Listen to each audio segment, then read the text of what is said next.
ఎందుకో నన్నింతగా నీవు ప్రేమించితివో దేవా, అందుకో నా దీన స్తుతి పాత్ర. హల్లెలూయా యేసయ్యా, ఎందుకో నన్నింతగా నీవు ప్రేమించితివో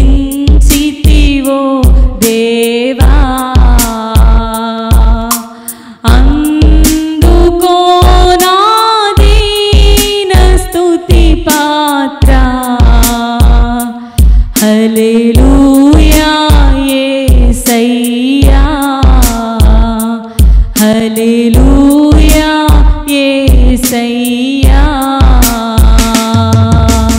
నా పాపము బాపా నరరూపివైనావు, నా శాపము బాపా నలిగి వేలాడితివి. నా పాపము బాపా నరరూపివైనావు, నా శాపము బాపా నలిగి వేలాడితివి. నాకు చాలిన దేవుడవు నీవే, నా స్థానములో నీవే. పాడదామండి నిజంగా. నాకు చాలిన దేవుడవు నీవే, నా స్థానములో నీవే. హల్లెలూయా యేసయ్యా, హల్లెలూయా యేసయ్యా. ఎందుకో నన్నింతగా నీవు ప్రేమించితివో దేవా, అందుకో నా దీన స్తుతి పాత్ర. హల్లెలూయా యేసయ్యా, హల్లెలూయా యేసయ్యా. నా శ్రమలు సహించి నాకాశ్రయమైనావు,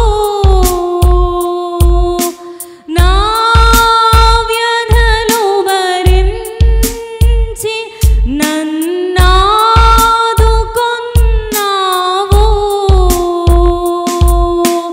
నా శ్రమలు సహించి నాకాశ్రయమైనావు, నా వ్యధలు భరించి నన్నాదుకొన్నావు. నన్ను నీలో చూచుకొన్నావు, నన్ను దాచియున్నావు.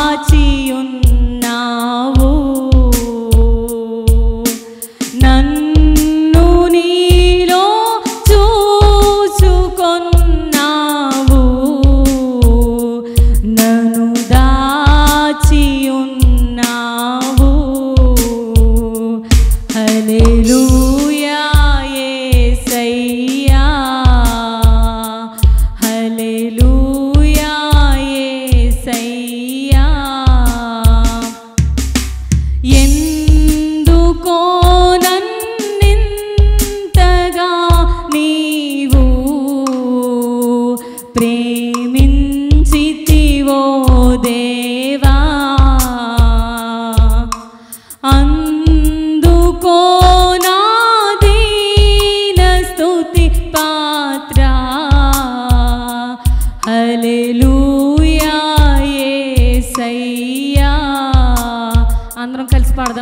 అందరికి వచ్చిన పాట.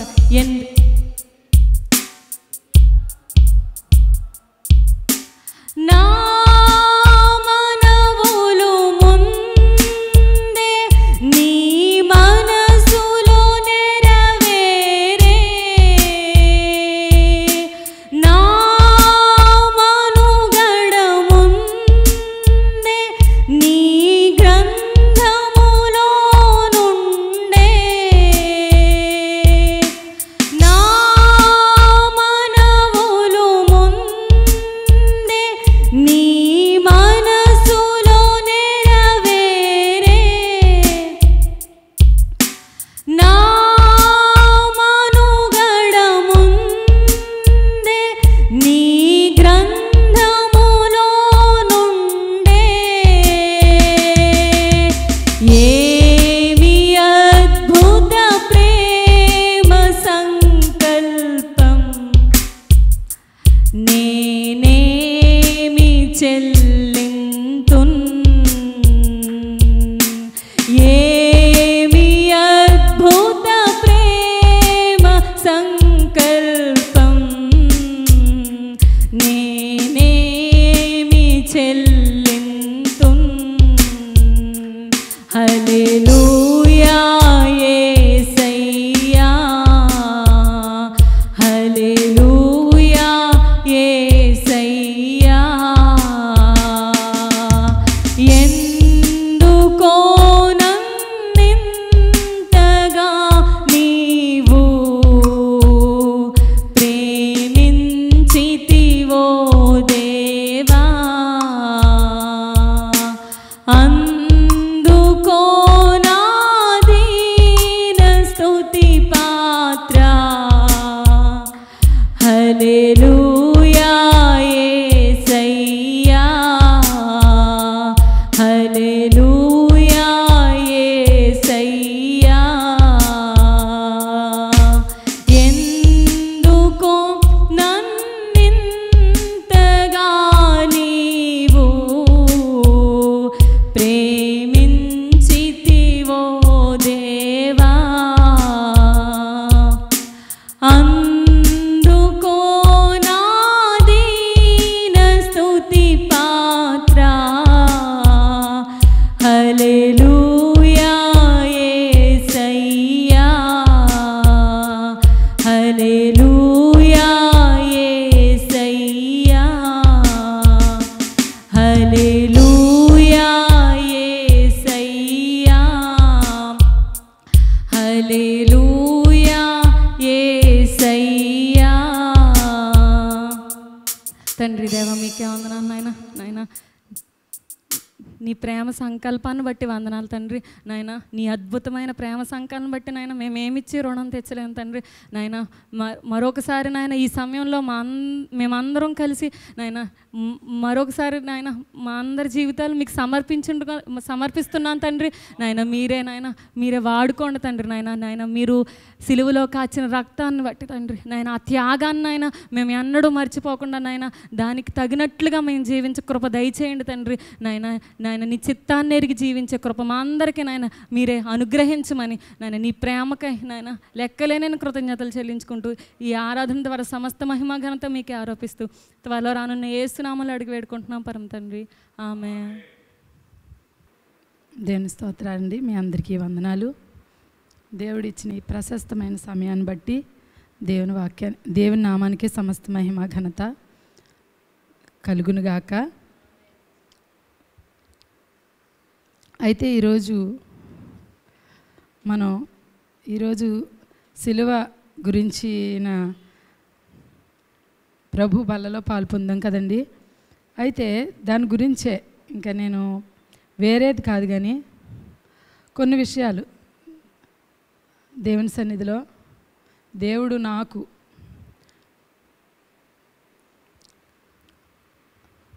చెప్పిన విషయాలు నిజంగా మీ అందరికీ తెలియదని కాదు. యోహాను సువార్తలో ఒక మాట ఉంటుందండి. ఒక మాట యోహాను సువార్త 3వ అధ్యాయంలో యేసు ప్రభు నికోదేముతో మాట్లాడుతూ ఉంటారు. అక్కడ ఈ విషయం ఎందుకు చెప్తున్నానంటే మీ అందరికీ తెలియని విషయాలు కాదు ఈ విషయాలు. అయితే యేసుప్రభు నికోదేము అర్ధరాత్రి పూట యేసుప్రభు దగ్గరికి వచ్చినప్పుడు ఆయన యేసుప్రభు మాట్లాడతారు నికోదేముతో, ఒకడు క్రొత్తగా జన్మించితేనే కానీ వాడు దేవుని రాజ్యాన్ని చూడలేడు అంటే నికోదేము అప్పుడు అంటాడు, ఒక ముసలివాడైన మనుష్యుడు ఏ రీతిగా జన్మిస్తాడు, మరలా తల్లి గర్భంలోకి ప్రవేశించి జన్మిస్తాడా అంటే అక్కడ ప్రభు అంటారు, ఒకడు నీటి మూలంగాను ఆత్మ మూలంగాను జన్మించితే కానీ దేవుని రాజ్యాన్ని చూడనని అక్కడ ఒక మాట చెప్తారు క్రింద. ప్రభు ఏమని చెప్తారంటే, గాలి తనకిష్టమైన చోటను విసురును, అది ఎక్కడి నుండి వచ్చునో నీవు దాని శబ్దాన్ని వింటావు కానీ అది ఎక్కడి నుండి వచ్చునో ఎక్కడికి వెళ్ళినో నీకు తెలియదు.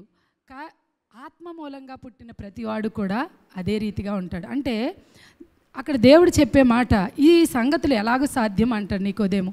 అంటే గాలి తనకిష్టమైన చోటకి విసురుతుంది, దాన్ని నువ్వు అనుభవిస్తావు, గాలి నీకు తెలుస్తుంది, స్పర్శ తెలుస్తుంది, దాని శబ్దాన్ని కూడా వింటావు, కానీ అది ఎలా వచ్చిందో ఎక్కడి నుండి వచ్చిందో నీకు తెలీదు. ఆత్మ మూలంగా పుట్టిన ప్రతివాడు అలాగే ఉంటాడు. అంటే దేవుని ఆత్మ ద్వారా కార్యం ఎలా జరిగిందో మనకు తెలియదు, మనం దాన్ని అనుభవిస్తాం, మనకు తెలుసు. మనం క్రొత్తగా జన్మించినప్పుడు ప్రభువుని అంగీకరించినప్పుడు ప్రభు మనలో ఎలా నివాసం ఏర్పాటు చేసుకున్నాడో మనకు తెలుసా?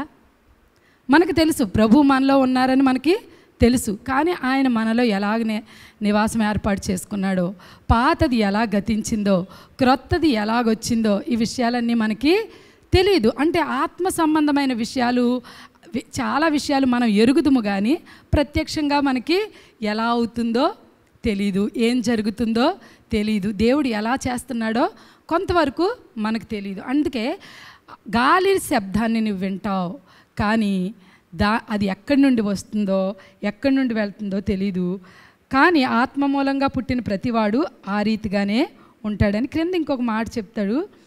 ఇవి ఎలా సాధ్యమని నికోదేము అడిగినప్పుడు ప్రభు చెప్తారు, నీవు ఇశ్రాయేలుకు బోధకుడివై ఉండి 10వ వచనంలో వీటిని ఎరుగవా. 3వ అధ్యాయం 10వ వచనం యోహాను సువార్త, నీవు ఇశ్రాయేలుకి బోధకుడివై ఉండి ఈ సంగతులు ఎరుగవా, మేము ఎరిగిన సంగతియే చెప్పుచున్నాము, చూచిన దానికే సాక్ష్యం ఇచ్చుచున్నాము. చాలండి.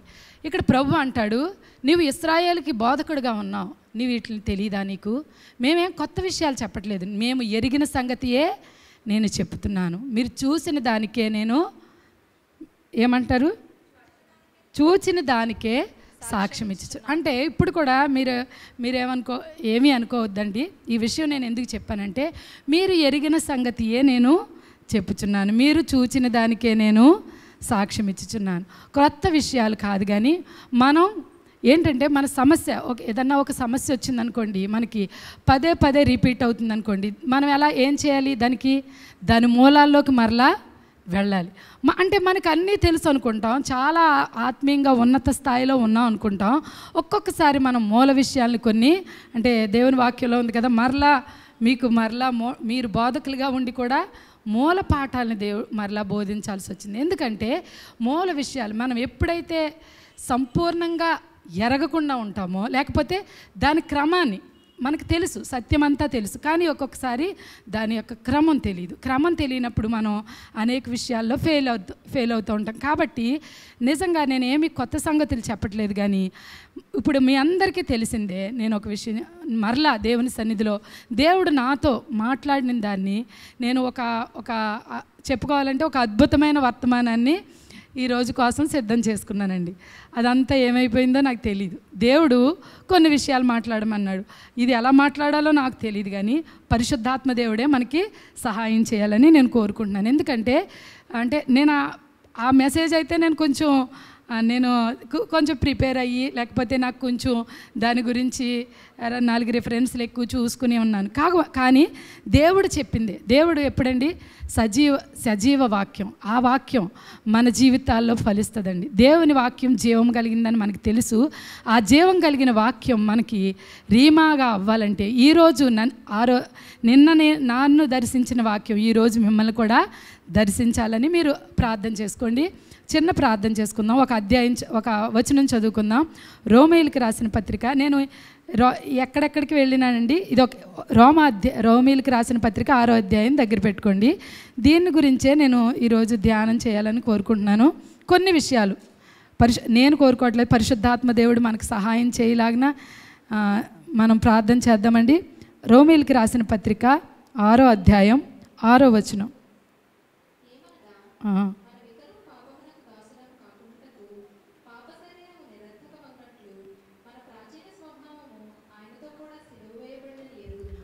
చాలండి, చిన్న ప్రార్థన చేసుకుందాం. పరిశుద్ధుడైన మా ప్రభువా, నిత్య నివాసి, నీ ఘనమైన శ్రేష్టమైన నామానికి లెక్కలేని స్తుతులు స్తోత్రాలు చెల్లించుకుంటున్నాం ప్రభువా. ఈ యొక్క ఉదయకాల సమయంలోనైనా నీ సన్నిధిలో ప్రభువా నీ వాక్యాన్ని ధ్యానించడానికి ప్రభువా నైనా నీ జీవవాక్యము ఆది నుండి ఏది ఉండేనో, మేము ఏది కన్నులారా చూచితమో, ఏది నిదానించి కనుగొంటిమో అని శిష్యులు నైనా మాట్లాడినప్పుడు మేము నిజంగా దాని గురించి ఆశ్చర్యపడ్డాం ప్రభువా. నేను అటువంటి జీవవాక్యాన్ని ప్రభువా మాకు ఈవిగా వరముగా మీరు ఇచ్చారు. మీకే వందనాలు స్తుతులు స్తోత్రాలు. అలాగే నీ కుమారుని మాకు వరముగా మీరు ఇచ్చి ఉన్నారు. మీకే వందనాలు స్తోత్రాలు. నైనా పరిశుద్ధాత్మదేవ, ఈ వాక్యాన్ని వివరించడానికి నా జ్ఞానం చాలదు కానీ ప్రభువా మీరే మాకును అందరికీ ఇక్కడ కూడి ఉన్న అందరికీ నేను నీ సజీవమైన వాక్యం ద్వారా ఈరోజునైనా నీ వాక్కును ప్రత్యక్షపరచమని ప్రార్థిస్తున్నాను తండ్రి. నీ వాక్య ప్రత్యక్షత ప్రతి ఒక్కరికి అనుగ్రహించండి ప్రభువా. పరిశుద్ధాత్మదేవ, నీ ఆత్మ సన్నిధిని ఇక్కడ కుమ్మరించమని ప్రార్థిస్తున్నాను. నీ సన్నిధి ద్వారా ప్రతి ఒక్కరిని నీ అధికారంలోకి తీసుకోండి తండ్రి. ప్రతి ఒక్క హృదయాన్ని తెరవమని ప్రార్థిస్తున్నాను తండ్రి. బలమైన ఆత్మకార్యం వారి జీవితాల్లో జరుగులాగినా మీరే సహాయం చేయండి. ఇదిగో నీ అనంతమైన ప్రణాళికలో మీరేం చేశారో అది మేము కన్నులారా చూడడానికి దేవా మరలా మా జీవితాల్లో అది ఇదిగో ప్రభువా సజీవమైనదే మా జీవితాల్లో క్రియ చేయడానికి మీరే సహాయం చేయమని మా ప్రభువును ప్రియరక్షకుడైన యేసు అతి పరిశుద్ధ నామములో అడిగి వేడుకుంటున్నాం తండ్రి, ఆమె. ఇక్కడ రోమీలకు రాసిన పత్రికలో ఒక మాట ఉంటుంది కదండి, మీరు చదివారు కదా. ఏలయనగా మనమికను పాపమునకు దాసులు కాకున్నట్లు, పాప శరీరము నిరర్ధకమవునట్లు మన ప్రాచీన స్వభావము ఆయనతో కూడా సిలువ వేయబడినని ఎరుగుదుము. ఇక్కడ కింద పుట్నోట్లో ప్రాచీన పురుషుడు అని ఉంటుంది. అంటే ఇక్కడ దేవుని వాక్యంలో సిలువ వేయబడ్డాడు. సిలువలో ఏం జరిగింది అనేది మనకి చాలా విషయాలు మనం వింటూనే ఉన్నాం అనేక సార్లు. మనకి తెలుసు మన పాపాలు క్షమించబడ్డాయని సిలువలో అందరికీ తెలిసిన విషయమే. అయితే ఇంకొక విషయం కూడా సిలువలో జరిగింది, అది మనకి తెలుసు కానీ ఎప్పుడు మనం దాన్ని ధ్యానం చేయమన్నమాట. అంటే మన పాప శరీరము అంటే మన పాత స్వభావము లేకపోతే ప్రాచీన పురుషుడు అనేది సిలువ వేయబడింది. అంటే ఇక్కడ ఒక మాట చెప్పింది అక్కడ దేవుని వాక్యం, ప్రాచీన స్వభావము ఆయనతో కూడా ఎప్పుడు వేయబడిందండి? సిలువ. ఆయన సిలువ వేయబడినప్పుడే. ఇక్కడ వాక్యం చూస్తున్నాం కదండి. మనం తెలుసుకోవాల్సిన విషయం ఏంటంటే ఎక్కడైనా ఏ విషయమైనా డౌట్ పడవచ్చు కానీ మనం ఎలా నమ్మాలంటే దేవుని వాక్యం ఏది చెప్తుందో అది మనం ఖచ్చితంగా నమ్మాలండి. ఎందుకో తెలుసా, మనం సాతాను దాడి ఎలా జరుగుతుందంటే మన విశ్వాసం మీద దాడి ఏ రీతిగా జరుగుతుందంటే మన వాక్యాన్ని అటు ఇటుగా నమ్మినప్పుడు సాతాను మనల్ని కన్ఫ్యూజ్ చేస్తాడు. మనం వాక్యాన్ని గట్టిగా పట్టుకున్నప్పుడు సాతాను ఎప్పుడూ మనల్ని కన్ఫ్యూజ్ చేయడండి. కాబట్టి మనం ఖచ్చితంగా ఎరగవలసింది ఇక్కడ ఏంటంటే ఇక్కడ ఎరుగుదుము అన్నారు. ఇక్కడ మనం రొట్టెను ద్రాక్షారస క్రీస్తు శరీరాన్ని మనం తీసుకున్నాం, క్రీస్తు రక్తాన్ని మనం తీసుకున్నాం. క్రీస్తు శరీరాన్ని మనం ఏం చేయాలంటే ఒక విషయాన్ని అంతకుముందు నేను ఈ విషయాన్ని చెప్పిన తర్వాత ఆ విషయం చెప్తాను. మనం ఇక్కడ ఏం చేయాలంటే ఒక విషయం ఎరగాలి. అందరికీ తెలుసు కదండి. మనకేం తెలుసు? క్రీస్తు సిలువ వేయబడ్డ అనేది చారిత్రక సత్యం అనే విషయం ఎంతమందికి తెలుసండి? మనందరికీ తెలుసు. దేవుని స్తోత్రం, హల్లెలూయా. అయితే ఆ సత్యం ఎంత సత్యమో క్రీస్తుతో కూడా మనము కూడా సిలువ వేయబడింది అంతే సత్యం. ఇక్కడ దేవుని వాక్యంలో ఏముందండి? మనము ఆయనతో కూడా సిలువ వేయబడ్డాము.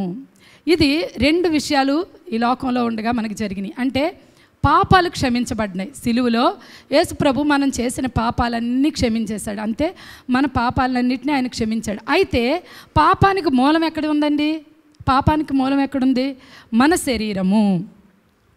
మేము బైబిల్ క్లాసుల్లో చెప్తాం, మన శరీరంలో ఏముందండి, వ్యక్తిత్వం ఆరోపించబడిన పాపము. దాన్ని బైబిల్ గ్రంథంలో కొన్ని చోట్ల పాపము అనేది పెద్ద అక్షరాలతో రాసుకోవాలి. ఆ పాపానికి అర్థం ఏంటంటే సాతాను అని. అంటే వ్యక్తిత్వం ఆరోపింపబడిన పాపము అంటే మూల పాపము అనేది మన శరీరంలో ఉంది. అంటే మన శరీరాన్ని సాతాను ఆదాముతో పాటు, ఆదాము అంటే ఏదేను వనంలో చెరపబడింది ఏంటంటే మన శరీరము. అంటే శరీరంలో సాతాను జీవం ఉన్నది. అంటే పాపమునక మూలం ఎక్కడుందంటే శరీరం ఉంది. అంటే మళ్ళీ మనం పాపాలు చేసామండి, క్షమించబడ్డాయి, కానీ పాపాలు మనం చేయకుండా ఉంటామా? ఈ శరీరంతో ఉన్నప్పుడు మళ్ళీ పాపం చేస్తూనే ఉంటాం. ఎందుకంటే మూల పాపం ఇక్కడుంది. కానీ మనం ఎరగలేంది ఏంటంటే, అంటే మనం రక్షించబడిన తర్వాత మరలా మనం ఎందుకు పాపం చేస్తున్నామో మనకి ఒక్కొక్కసారి మనకు అర్థం కాదు. చాలామందికి మరలా మనం అంటే ఏంటి రిపీట్ అవుతుంది. అంటే పాప నియమం ఏదైతే రిపీట్ అవుతుందో అదొక నియమం. అంటే మరలా రిపీట్ అయిందనుకోండి, చేసిందే చేయటం, చేయొద్దన్నదే చేయాలనుకున్నది చేయకపోవడం, ఇదేంటంటే ఒక నియమం. అంటే మన శరీరంలో ఒక నియమం ఉంది. అపోస్తలుడైన పౌలు గారు చెప్తారు, అది వేరే సబ్జెక్ట్, కానీ పాప నియమము, నా శరీరము ఏమంటే పాప నియమం ఉంది, పాపం ఉంది. అంటే వ్యక్తిత్వం ఆరోపించబడిన పాపం ఉంది. కాబట్టి శరీరంలో ఒక నియమం పనిచేస్తుంది, అది పాప నియమము. అంటే ఈ శరీరము ఎప్పటికీ పాపాన్ని కలిగి ఉంది. అయితే దీనికి విమోచన ఏంటి? ప్రభు సగం చేయడు కదండి. సిలువ వేయబడినప్పుడు ఆయన సగం విమోచించాడా? మన పాపాలను మాత్రమే విమోచించాడంటే లేదు, మన శరీరాన్ని కూడా విమోచించాడు. అదేంటంటే మన శరీరము ఆయనతో పాటుగా సిలువ వేయబడింది. అందరూ దేవునికి స్తోత్రం చెల్లించండి. నిజంగా మన పాప శరీరము క్రీస్తుతో కూడా సిలువ వేయబడి ఉందని మనం ఎరగాలి. ఇది మొట్టమొదటిగా ఎరగకపోతే కింద మనం ఎంచుకునేది చాలా తప్పు అవుతుందండి. ఒక క్రమం ఉందన్నమాట. మనం ఏది ఎరగాలంటే మన శరీరం సిలువ వేయబడింది. ఇది ఎంత సత్యం అండి? ఇది ఎంత సత్యం అంటే దేవుని మాట, దేవుడు సిలువ వేయబడడం, యేసు ప్రభు సిలువ వేయబడడం ఎంత సత్యమో ఇది కూడా అంతే సత్యం. కాబట్టి మీరు సత్యాన్ని తెలుసుకుంటే, దేవుని వాక్యంలో ఉంది, సత్యం మిమ్మల్ని స్వతంత్రం. దేవుని వాక్యమే మనల్ని స్వతంత్రంగా చేస్తుందండి. అంతవరకు కూడా మనం ఎన్నో రకాల నేరారోపణలు, ఎన్నో రకాల పోరాటాలు, ఎన్నో రకాల భయాలు, ఎన్నో రకరకాల పరిస్థితులు మన జీవితంలో ఉంటాయి. కానీ సత్యం ఒక్కటే మనల్ని స్వతంత్రులు చేస్తుంది. ఏంటా సత్యం అంటే క్రీస్తుతో కూడా మనం చనిపోయినది, సిలువ వేయబడింది ఇప్పుడు కాదు, ఆయన చనిపోయినప్పుడే మనం, అంటే అది మనం పాస్ట్ టెన్స్, అది అంటే జరిగిపోయింది, అది మనం అనుకుంటాం సిలువ వేస్తాను నా శరీరాన్ని. ఎవరైనా అనుకున్నారా? నేను సిలువకు అప్పగిస్తాను, ఒకవేళ సిలువ వెయ్యాలి అని అనుకుంటే అది మనం ఇంకా ఎక్కడున్నామండి? చాలా అబద్ధంలో ఉన్నట్లు లెక్క. కాబట్టి మనం క్రీస్తుతో కూడా సిలువ వేయబడ్డాం. ఇప్పుడు చనిపోయిన వాడు, ఇప్పుడు శరీరం క్రీస్తుతో కూడా సిలువ వేయబడిందండి. ఇప్పుడు చనిపోయిన శరీరం మీద పాపం ప్రభుత్వం చేస్తుందా? జీవించిన దాని మీదే ప్రభుత్వం చేస్తుందా? చెప్పండి. జీవించిన దాని మీదే ప్రభుత్వం చేస్తుంది. కాబట్టి చివరి వరకు వెళ్ళేటప్పటికి మనం నేర్చుకుందాం. ఇంకొక వచనం చదువుకుందామండి. 11వ వచనం. అటువలే మీరును పాపం విషయమై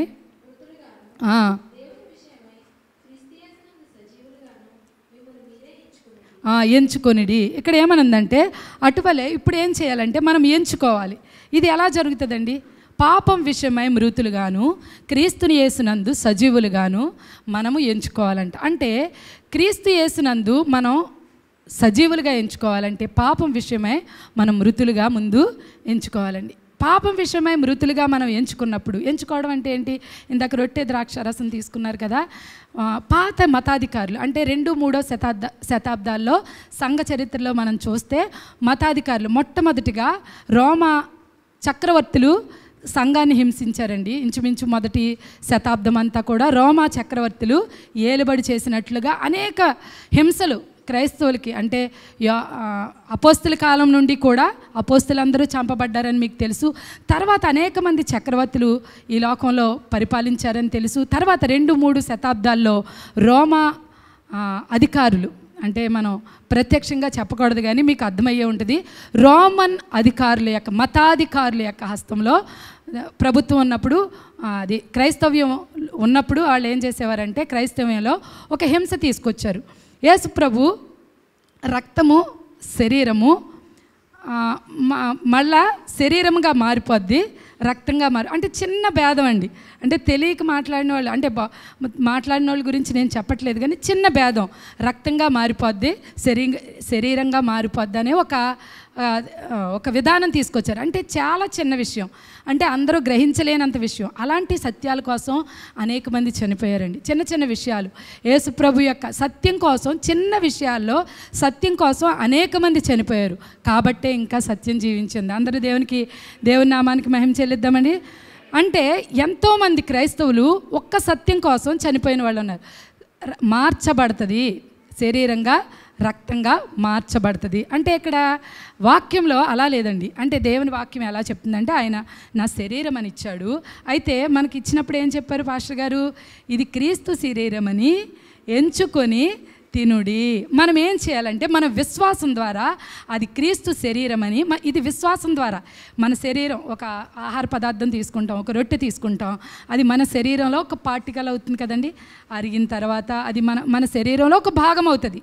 తర్వాత అదే రీతిగా క్రీస్తు శరీరము విశ్వాసం ద్వారా మనం తీసుకున్నప్పుడు అది క్రీస్తు శరీరంలో మనలో ఒక భాగం అవుతుంది. అయితే అలా ఎంచుకోవడం అంటే దాని గురించి చెప్తున్నాను. ఇక్కడ మనం ఏది ఎంచుకోవాలంట? ఎంచుకోవాలి మృతులుగా, పాపం విషయమై మనం మృతులుగా. మీకు ఒక కథ తెలుసు కదా, చాలామంది చాలాసార్లు చెప్తూ ఉంటారు. అంటే నేను ఒక ట్రైన్లో చైనా ఒక ఆయన ట్రైన్లో ప్రయాణిస్తుంటే ఆయన పేకాడతారా అని అడిగినప్పుడు ఇవి నా చేతులు కాదు అన్నాడంట. మీకు ఆ విషయం తెలుసు కదా. అయితే మనకు చాలా విషయాలు తెలుసు కానీ మనం ఎక్కువగా లోతుగా వాటిని ఆలోచించు. అంటే పాపం విషయమై మృతులుగాను, క్రీస్తు విషయమై సజీవులుగాను మిమ్మును మీరే ఎంచుకొనిడి. నిజంగా పాపం విషయమై మృతులుగా మనం ఎంచుకోవాలి. ఎప్పుడు ఎంచుకోవాలి? ఎప్పుడైతే మనం క్రీస్తులో మన శరీరం చనిపోయింది అనుకున్నామో తర్వాత మనం ఎంచుకోవాలి. ఒక సేవకులు ఉన్నారు కదా, నాకు చాలా ఇష్టమైన సేవకులు, ఎక్కువగా నన్ను ప్రభావితం చేసిన సేవకులు వాచ్మన్ నీ గారు. ఆయన ఇదే సిద్ధాంతాన్ని ఆయన జీవితంలో అప్లై చేశారంట. మొట్టమొదటిది తెలియదు కానీ ఆయన ఎప్పుడు నేను మృతుడను ఏమన్నా ఏంటండి నేను ఇంకా దేవునిలో ఉండలేకపోతున్నాను, సరిగా లేకపోతే చేయలేకపోతున్నాను. మనం అడుగుతాం కదా, నేను ఇంకా విజయాన్ని పొందుకోలేకపోతున్నానంటే సహోదరులందరూ అనేవారంట రోమా 6:11 చూడు అనేవారు.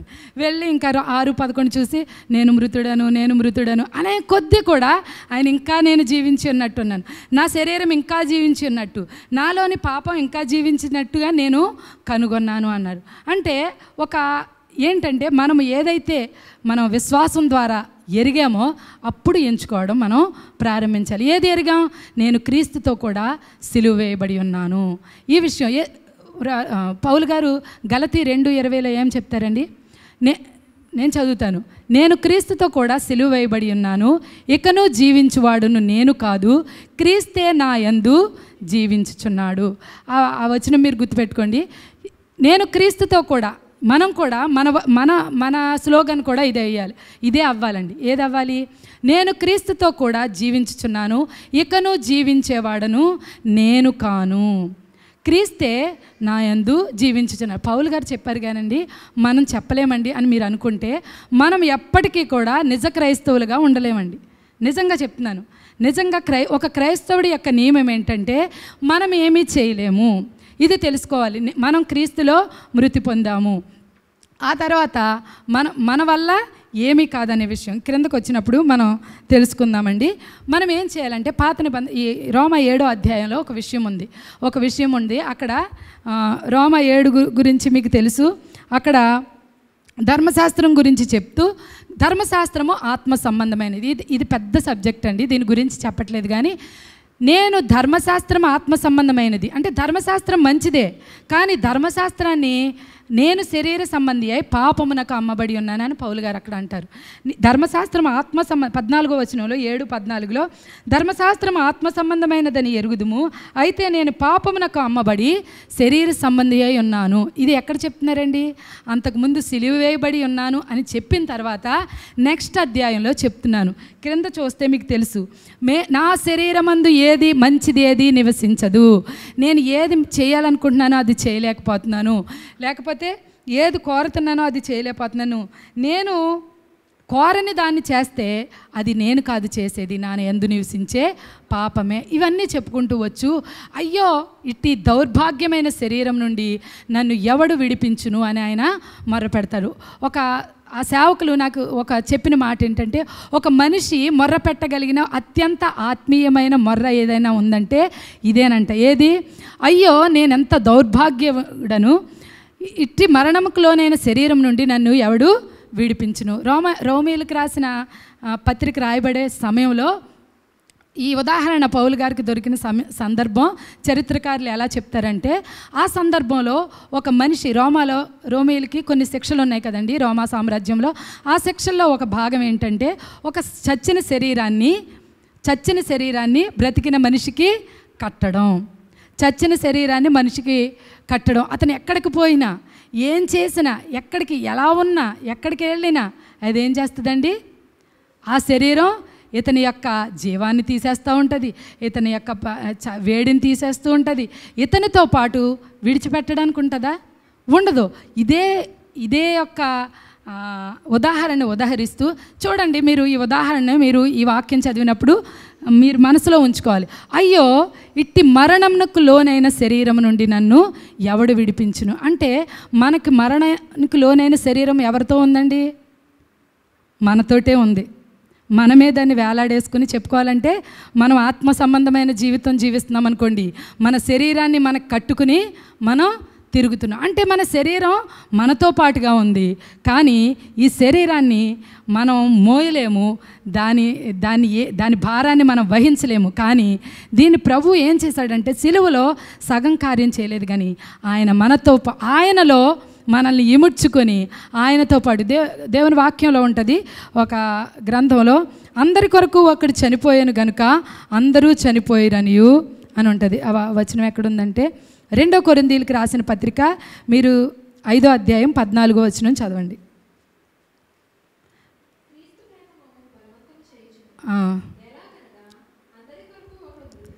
అందరి కొరకు ఒకడు మృతి పొందెను కనుక అందరూ మృతి పొందిరనియు.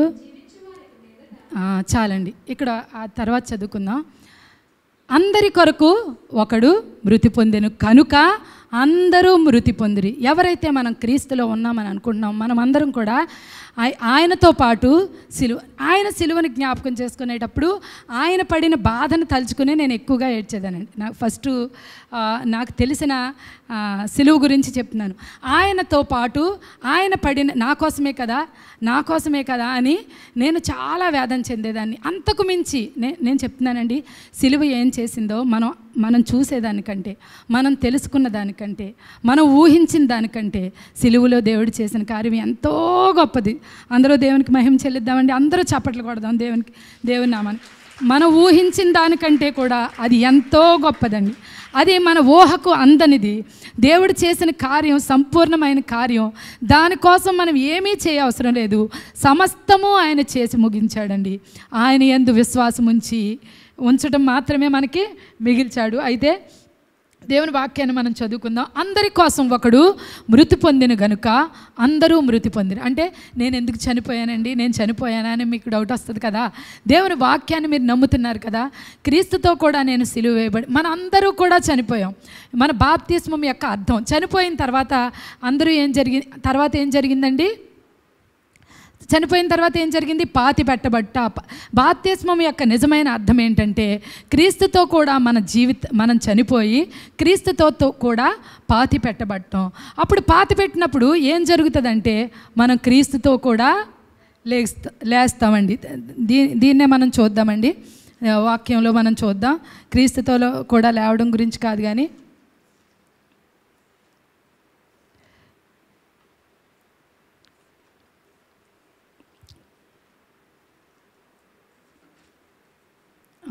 ఇక్కడ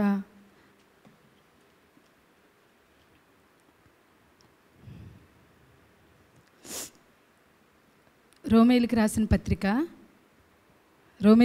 పత్రికలోనే 6వ అధ్యాయం 5వ వచనం ఒకసారి చూద్దామండి. ఎక్కడొక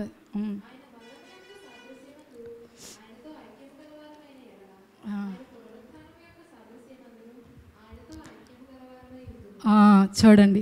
దేవుని స్తోత్రం, హల్లెలూయా. నిజంగా ఈరోజు మనందరి జీవితాల్లో ఈ వాక్యం ప్రత్యక్షతను అనుభవించదుము గాక. ఆయన మరణం యొక్క సాదృశ్యమందు ఆయనతో ఐక్యము గలవారమైన ఎడల ఆయన పునరుద్ధానం యొక్క సాదృశ్యమందును ఆయనతో ఐక్యము గలవారమగుదును. అంటే ఆయన మరణంలో మనం ఐక్యత గలవారమైన ఎడల. ఇక్కడ ఒక వాక్యం రాయబడి ఉందండి. ఏమని రాయబడి ఉందంటే, ఇంగ్లీష్ వెర్షన్లో యునైటెడ్ అని, ఐక్యత అని ఉంది కదా అనే పదం వాడబడింది. దానికి అర్థం ఏంటంటే సంయుక్తము. అంటే యునైటెడ్నే యునైటెడ్ స్టేట్స్ ఆఫ్ అమెరికా అంటాం కదా. అంటే ఏంటంటే అమెరికా సంయుక్త రాష్ట్రాలు. అలాగే ఇక్కడ ఈ వచనానికి రోమా 6:5లో ఒక మాట ఉంటుంది, ఈ మరణం యొక్క సాదృశ్యమందు మనం ఐక్యము గలవారమైన. దీనికి ఒక పదం ఏముంటుందంటే సంయుక్తము. సంయుక్తం అనే పదానికి గ్రీకులో వాడబడిన ఒక పదం ఏంటంటే అంటుకట్టబడుట. అంటే అక్కడ దేవుడు ఒక మాట చెప్తారు, ఆయన క్రీస్తుతో కూడా మనల్ని అంటుకట్టాడు. చూడండి, అంటుకట్టినప్పుడు ఒక వీక్గా ఉండేది, ఏదో ఒక లోపం, ఒక బలహీనమైన ఒక చెట్టు ఉందనుకోండి, దానికి ఒక బలమైన లేకపోతే మంచి ఫలాలుండే చెట్టుని మనం అంటుకట్టినప్పుడు ఈ అంటుకట్టిన విధానం వల్ల ఏం చేస్తుందంటే ఈ అంటుకట్టిన చెట్టు యొక్క ఫలాల్ని ఆ చెట్టు ఫలిస్తుంది. అదే రీతిగా క్రీస్తు యొక్క జీవము మనతో కూడా అంటుకట్టబడినప్పుడు, అంటే పునరుద్ధానుడైన క్రీస్తుతో మనం అంటుకట్టినప్పుడు ఏమవుతుందండి, మనం ఏమనుకుంటాం, ఎలా జీవిస్తాం, క్రీస్తు ఎలా జీవిస్తాడు మనలో అని మనం చాలాసార్లు అనుకుంటూ ఉంటాం కదా. క్రీస్తు యొక్క జీవం ఎలాంటి జీవం అండి, చాలా బలమైన జీవము.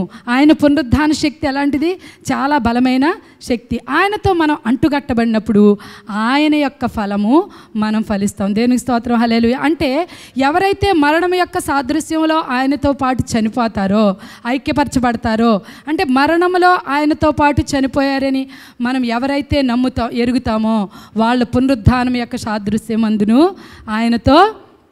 అంటే ఈ సాదృశ్యం ఏంటంటే పోలిక అనమాట. పునరుద్ధానం శక్తిని మనం కూడా అనుభవిస్తాం. దేవుని స్తోత్రం, హల్లెలూయా. అంటే దేవుని యొక్క పునరుద్ధానం శక్తిని అనుభవించడానికి ఏమి ఎరిగి ఉండాలంటే మనం మరణం యొక్క సాదృశ్యతను మనం ఎరిగి ఉండాలి. కాబట్టి ఈ రోమా 7లో అక్కడ రాస్తాడు ఆయన, ఈ మరణమునకు లోనగు ఈ దౌర్భాగ్య శరీరం నుండి నన్ను ఎవడు విడిపించును అని రాస్తూ క్రీస్తు యేసు ద్వారా దేవునికి కృతజ్ఞతాస్తుతులు చెల్లించుచున్నాను అంటారు. అంటే ఏంటంటే నిజంగా నిరీక్షణ లేని ఒక కేకండి ఇది. ఒక మనిషికి నిజంగా, ఒక మామూలు మనిషికి నిరీక్షణ లేని కేక. మీకు ధర్మశాస్త్రం గురించి తెలుసు కదా, దాని గురించి ఏమి లోతుగా నేనేమి చెప్పట్లేదు. కానీ ధర్మశాస్త్రం ఏం చేసింది, దేవుని వాక్యంలో ఉంది, అతిక్రమము నిమిత్తం ధర్మశాస్త్రం ఇవ్వబడెను. అంటే ధర్మశాస్త్రం మంచిదే, ధర్మశాస్త్రం మేలైనదే, ధర్మశాస్త్రం ఆత్మ సంబంధమైనదే. కానీ ధర్మశాస్త్రాన్ని పాటించడానికి, అంటే దేవుని నీతి విధులు, దేవుడు ఏదైతే ఒక విధులు ఇచ్చాడండి, దేవుడు మనకి కొన్ని ఆజ్ఞలు ఇచ్చాడు, నీతి విధులు ఇచ్చాడు, వాటిని పాటించడానికి మనం శక్తివంతులం కాదు. కానీ దేవుడు ఒక మాట చెప్పాడు, ధర్మశాస్త్రం కొట్టివేయబడదు, ధర్మశాస్త్రం నెరవేర్చబడుతుంది. ఆకాశం భూమి వేరైనా అది కొట్టివేయబడదు. మరి అది కొట్టివేయబడకపోతే, మనం నెరవేర్చలేకపోతే ఇప్పుడు మనం ఏం చేయాలండి అంటే, మనం ఏం చేయాలి, అది చావకపోతే ఏమవ్వాలండి, మనము చచ్చిపోయాం. అంటే ధర్మశాస్త్రం విషయం మనల్ని చనిపోయాం. ప్రభు యొక్క శరీరంలో ధర్మశాస్త్రం యొక్క మనం ఏదైతే మనకు భారంగా రుణంగా ఉందో అది కొట్టివేయబడింది. అంటే ధర్మశాస్త్రం విషయమై మనం మృతులముగా ఉన్నాము. అంటే ధర్మశాస్త్రం ఇప్పుడు ఏలుబడి చేయదు కదా మన మీద. అంటే పాత సృష్టికి దేవుడు అంతటితో సమాప్తి పలికాడు. అక్కడ ఈ పత్రికలోనే రోమాలో 7వ అధ్యాయంలో దేవుడు చెప్తాడు, పౌలు గారు ఇక్కడ ఏం చెప్తారంటే, ఇక్కడ చూడండి, కావున నా సహోదరులారా, 4వ వచనంలో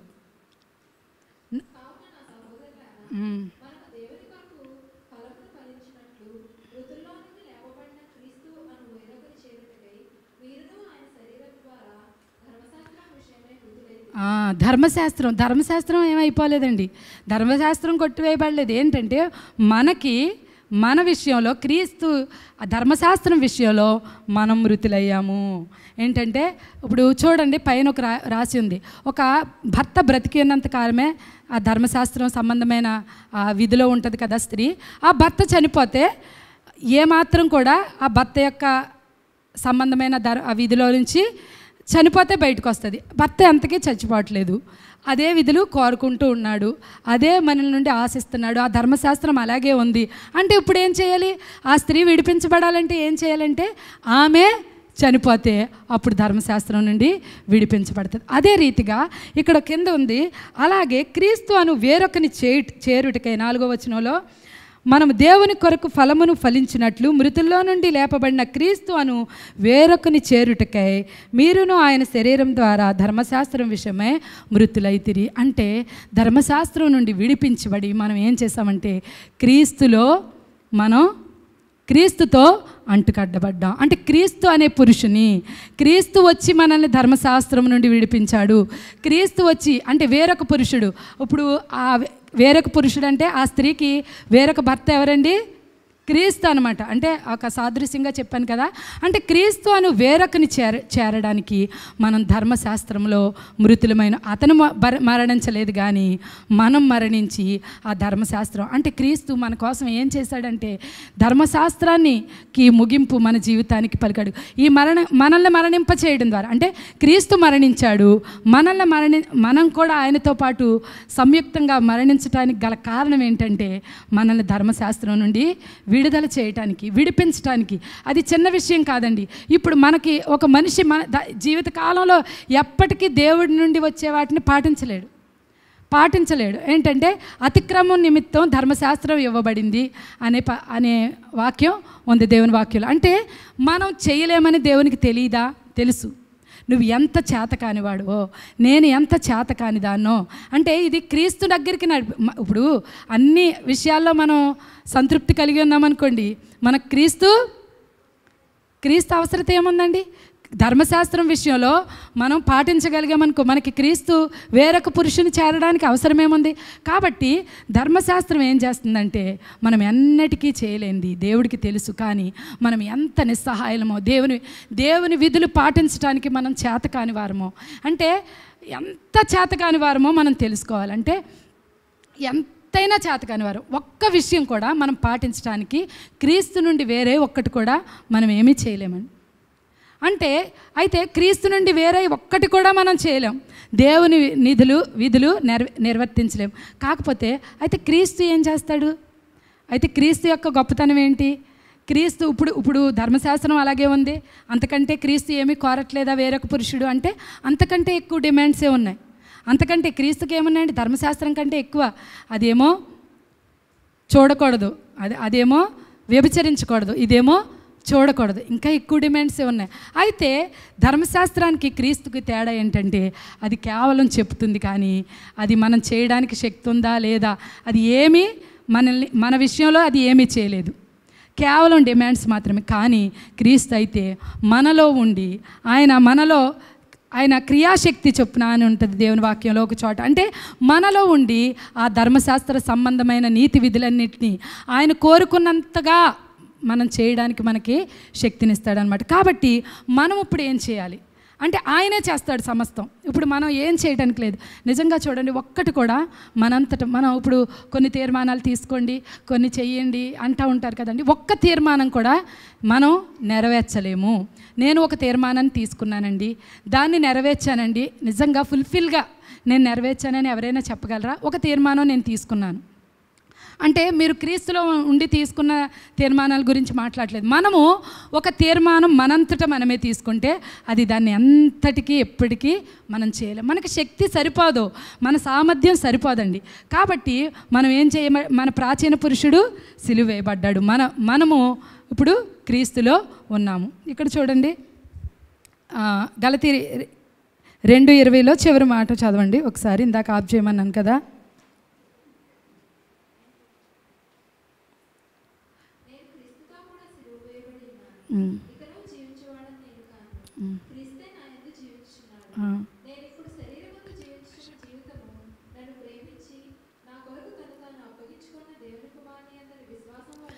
చాలండి. ఇప్పుడు నేను శరీరమందు జీవించుచున్న జీవితము నన్ను ప్రేమించి నా కొరకు తన్ను తాను అప్పగించుకున్న దేవుని కుమారుని అందలి విశ్వాసం మూలంగా జీవించుచున్న. అంతకుముందు ఇది ఈజీగా అర్థం అవ్వాలంటే క్రీస్తే నాయందు జీవించుచున్నాడు. క్రీస్తే నాయందు మనం బాగా అర్థం చేసుకోవాలంటే మనము చేయలేము, క్రీస్తే మన యందు చేయాలి. మనం క్రీస్తుని జీవించాలి. అంటే ఒక క్రైస్తవ జీవితం అంటే మనం అనుకుంటాం పాతది తీసివేసి, ఎవడైనా నువ్వు క్రీస్తునందున్న ఎళ్ళవాడు నూతన సృష్టి, పాత సృష్టి కొద్ది మార్పులండి, టోటల్గా నూతన సృష్టి. ఎవడైనా క్రీస్తులో ఉంటే పాతది తీసివేయబట్టం, మొత్తానికి తీసివేయబట్టం నూతది. అంటే మనం లేమండి. ఇప్పుడు మన శరీరం ఏమైంది, మనం ఏమయ్యామండి, క్రీస్తుతో కూడా సిలువ మీద ఉన్నాం. ఇప్పుడు మనలో జీవించేది ఎవరంట, క్రీస్తే నాయందు జీవించుచున్నాడు. ఆయనే పరిశుద్ధ ఆత్మగా దేవునిగా మనలో ఉండి ఆయనే తన కార్యసాధకమైన తన శక్తి చొప్పున, మనలో కార్యసాధకమైన తన శక్తి చొప్పున, అంటే మనం ఈ సత్యాన్ని ఎంతగా గ్రహించి, ఎంతగా ఆయనకు అనుమతి ఇచ్చి, ఎంతగా మన జీవితంలో ఆయనకు ప్రాధాన్యత ఇస్తామో అప్పుడు మనలో కార్యసాధకమైన తన శక్తి చొప్పున, మనం అడుగు వాటికంటే ఊహించు వాటికంటే అన్నీ మనం చదివేస్తాం. మనలో తన కార్యసాధకమైన తన శక్తి చొప్పున, అంటే ఆయనకి మన జీవితంలో ఇచ్చిన అనుమతి, ఆయనకి మన జీవితంలో ఇచ్చిన స్థానం, ఆయన్ని ఎంతగా విశ్వసించి మన జీవితంలో ఆయన్ని పని చేయనిస్తామో. ఇప్పుడు ఒకటే మనం అనుకోవాలండి, నేను ఇదే మాట పౌలు గారు ఏ మాట చెప్పారో ఆ మాట చేస్తేనే మనం నిజంగా క్రీస్తు కొరకు జీవించగలుగుతామండి. నిజంగా నేను చెప్తున్నాను, మనంతట మనం ఏమీ చేయలేం. ప్రభువా నేను చనిపోయాను కాబట్టి నీవే నా యందు జీవించు. నేను క్రీస్తు ప్రభు అంటే పరిశుద్ధాత్ముడిగా క్రీస్తు యొక్క ఆత్మ మనలో జీవిస్తుంది కాబట్టి ప్రభువా మీరు నా యందు జీవించండి. ఇప్పుడు ఏదన్నా డిమాండ్స్ మనకు వచ్చినాయి అనుకో, నేను చేయలేను ప్రభువా మీరు ఇది చేయండి, నా వల్ల కాదు నాయన నీవు చేయండి. ఇలాగ ప్రతీది అంటే సమస్తము ఆయనే చేస్తాడు. మనంతట మనం చూడండి, దీనికి ఒక ఉదాహరణ చెప్పారనమాట. ఒక ఉదాహరణ మనకు తెలుసు. ఒక వ్యక్తి సముద్రంలో పడిపోయాడంట, మునిగిపోవడానికి మునిగిపోతున్నాడు. వెంటనే పక్కన ఒక పెద్ద ఈత వచ్చిన వ్యక్తి ఒక అతను ఉన్నాడంట. ఒక అతను ఉంటే ఆయన ఏం చేశాడంట, వెళ్ళు వెళ్ళు వెళ్ళు నీకు ఏతొచ్చు కదా, తను మునిగిపోతున్నాడు, తను కాపాడు అంటే అలాగే నిలబడ్డాడంట. తను ఇంకా కొంచెం దూరం వెళ్ళిపోతున్నాడంట, కొట్టుకుంటున్నాడంట, కేకలు పైకి కిందికి లేస్తున్నాడంట, అయినా అలాగే ఉన్నాడంట. ఇంకొంచెం సమయం జరిగేటప్పటికి అతను పూర్తిగా ఇలా వదిలేసి మునిగిపోతున్నాడంట. మునిగిపోయేటప్పటికి అప్పుడు వెంటనే అతను వెంటనే ఒడ్డుకి తీసుకొచ్చాడంట. బయట ఉన్న సేవకుడు అన్నాడంట, ఇంత స్వార్థమైన వాడిని నేను ఎక్కడా చూడలేదు, నీ సొంత జీవితాన్ని ప్రేమించుకునే ఇలాంటి ఒక వ్యక్తిని నేను ఎక్కడికి చూడలేదని సేవకుడు అన్నప్పుడు అన్నాడంట, ఇప్పుడు అతను సొంత బలం చేత అతను కొట్టుకుంటున్నప్పుడు నేను వెళ్ళుంటే అతను ఏం చేసేవాడు, నన్ను కూడా ముంచేసేవాడు. అంటే చాలామంది చూస్తాం మనం, గజేతగాళ్ళు పడవ మునిగినప్పుడు అంటే ఇద్దరు ముగ్గురు గజేతగాళ్ళు మన పాస్టర్ గారు చెప్తారు కదా, మునిగిపోయినప్పుడు అక్కడ లాంచ్ మునిగిపోయిందంట, ఈతగాళ్ళు చనిపోయారంట. ఎందుకు చనిపోయారో తెలుసా, వాళ్ళ సొంత శక్తితో వాళ్ళు ఏం చేస్తారంటే వీళ్ళని సహాయం చేయకుండా లాగేస్తారు. అదే మంచి గొప్ప ఈతగాళ్ళు అనుకో, మెడ మీద ఎక్కడో ఒకటి గట్టిగా కొడతారంట, అప్పుడు అతను స్పృహ తప్పుతాడంట. అంటే తన శక్తి ఏమీ లేకుండా తను తేలిగ్గా తనకు తాను పట్లు వదిలేసి ఉన్నప్పుడు అతను ఈజీగా పైకి ఈ పెనుగులాటలో ఇతనితో పాటుగా అతను కూడా మునిగిపోకుండా అంతకాలం వెయిట్ చేశాడు. దేవుడు కూడా చేసేది ఇంతేనండి.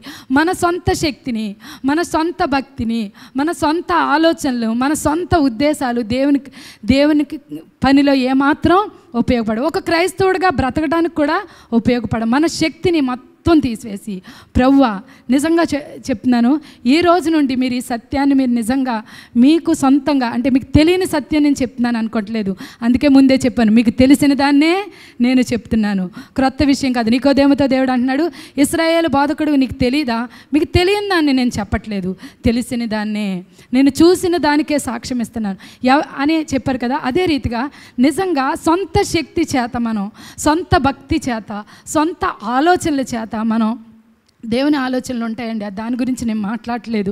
ఒకవేళ మనం ప్రయత్నిస్తే ప్రభువులో మనం ఎలా ఉంటామండి, మనం ఎంత అంతకీ కూడా మన విజయం అనేది మన జీవితంలో చూడలేం. ఒక్కసారి మన లైఫ్లో సాక్ష్యాలు చెప్పమంటే ఎప్పుడో ఒక విజయం అండి, అప్పుడో ఒక విజయం అండి, ఎప్పుడెప్పుడో ఒక విజయం అండి, ఇలాగే చెప్పుకుంటాం. కానీ నిజంగా క్రైస్తవులుగా మనం జీవించాలంటే నిజంగా ఈ రోజు నుండి మనం ఈ తీర్మానం తీసుకుందాం. ప్రభువా, ఈ రోజు నుండి నేను విజయము వెంబడి విజయం, మహిమ నుండి మహిమ, అధిక మహిమ. అంటే విజయం వెంబడి అంటే క్రైస్తవ జీవితం మన సొంత శక్తితో చేసేది కాదు. ఆ రోజు జెరుబ్బాబెలుకి దేవుడు చెప్పాడు, ఈరోజు మనకి చెప్తున్నాడు. అంటే నీ శక్తి చేత కాదు, బలము చేత కాదు, నా ఆత్మ ద్వారా ఈ కార్యం చేస్తాను. ఇక్కడ చెప్పారు, మోషే నిలబడినప్పుడు, మోషే ఎర్ర సముద్రం ఒడ్డున నిలబడినప్పుడు అక్కడ ఒక మాట చెప్తారు. అది నిజంగా ఈ వాక్యానికి ఎంతో ఉన్నతమైన వాక్యం. ఏంటంటే, మీరు ఊరకనే నిలిచి ఉండి, మీరు ఊరకనే నిలిచి ఉండండి, దేవుడు మీ పక్షంగా చేసే కార్యాలు చూడండి. అంటే మీరు మీ శక్తి చేత, మీ ఆలోచన చేత మీరు ఏమీ చేయలేరు, కానీ మీరు ఊరకనే నిలిచి ఉండి ఈ సత్యాన్ని మీరు వెంబడిస్తే మన జీవితంలో అందరూ దేవుని మహింపరిచే గొప్ప కార్యాలు చేయగలుగుతాం. దేవుని స్తోత్రం, హల్లెలూయా. ఇంకోటి ఏంటంటేనండి, ఈ సత్యాన్ని ఎవరైతే తెలుసుకుంటారో 1% అంటే 100%లో 1% కూడా మనం అనుకుంటాం మన భక్తి ఎక్కువ అంటే మనం అనుకుంటున్నామో లేదో అనుకోవడానికి నిన్న ఒక సహోదరితో ఈ విషయం డిస్కస్ చేసాం. ఎవరిదైనా కొంచెం తక్కువ అనుకుంటున్నామంటే మనల్ని మనం ఎక్కువ అనుకుంటున్నట్టే కదండి. ఎవరినైనా కొంచెం చులకనగా చూస్తున్నామంటే ఇంకా మన శక్తి మీద, మన భక్తి మీద మనకు నమ్మకం ఉన్నట్టే కదండి. ఏ కోసైనా మన భక్తి మీద మనం నమ్మకం ఉంచకుండా, మన శక్తిని మనం ఆశ్రయించకుండా ప్రభు యొక్క ఆత్మని అంటే క్రీస్తుని మనలో జీవింపజేస్తే అప్పుడు మనకు సొంత మహిమని ఆపాదించుకుంటామండి. నిజంగా ఈ సత్యాన్ని ఎరిగినవాడు ఎవరు కూడా క్రీస్తుకి 1% కూడా దేవుడండి, చాలా గొప్ప దేవుడండి.